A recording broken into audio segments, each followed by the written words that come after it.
Hi, my name is Presley Thomas, and this is my second book review for EL 423.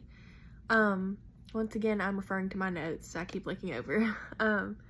So the book that I went with this time was Women's Life and Work in the Southern Colonies.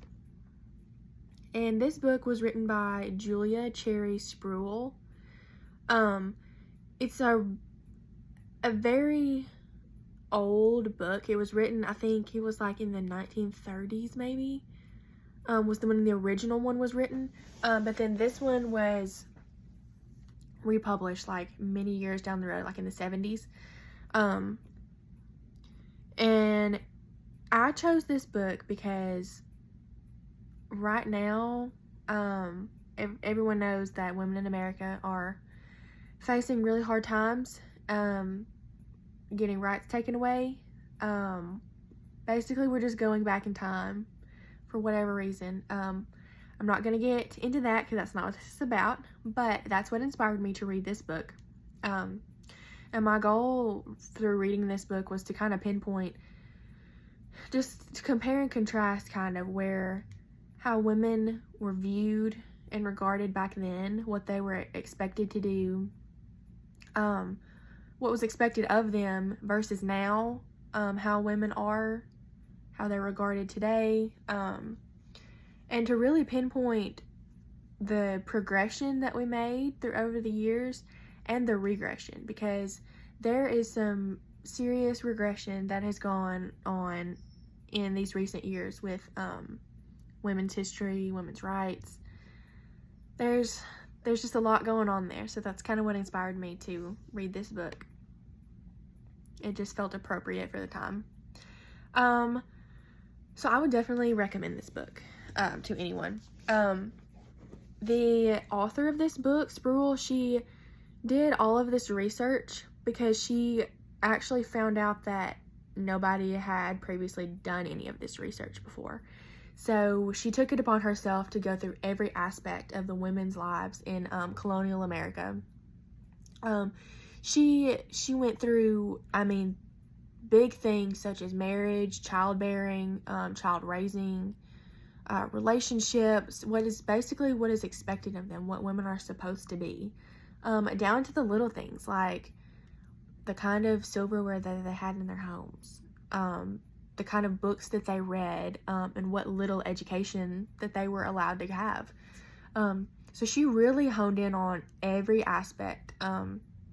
It was really neat to compare it to the way that things are today and how women are today and treated today. And sadly, I was able to make note a lot of similarities there.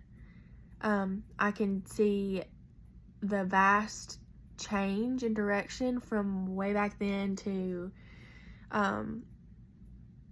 I wouldn't say now because, like I said, everything is just kind of going to crap again. But there was a very big jump. There was a very big progression for a long time for women. Voting rights. There's just so many things that I could go through. And then they're slowly being stripped away again, I feel like. So that's why I really wanted to look into this book.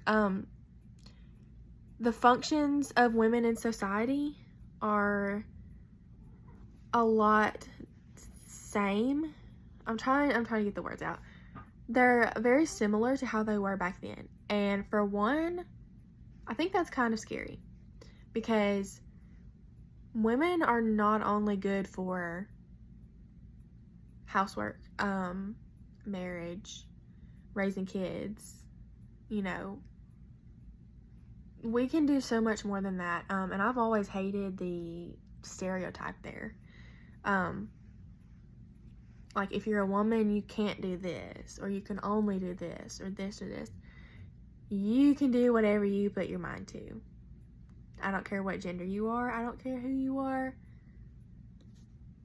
That I'm very passionate about this, so I definitely would recommend this book. Let's see what else I had got here. Yeah, especially if you're studying like specifically like colonial America and stuff like that, this is a very good book to use those resources for. Because like I said, she did all of her own research. She went very detailed in her research. She's got a lot of good stuff in there. It's very useful for any colonial research, stuff like that. But like I said, it drew my attention for the reasons that I have already stated. So, yeah, I hope you give this book a try. And man, woman, whatever, whoever you are, I hope that you seriously can take a minute to look at the history of women, how it's changed, and how it's the same. Because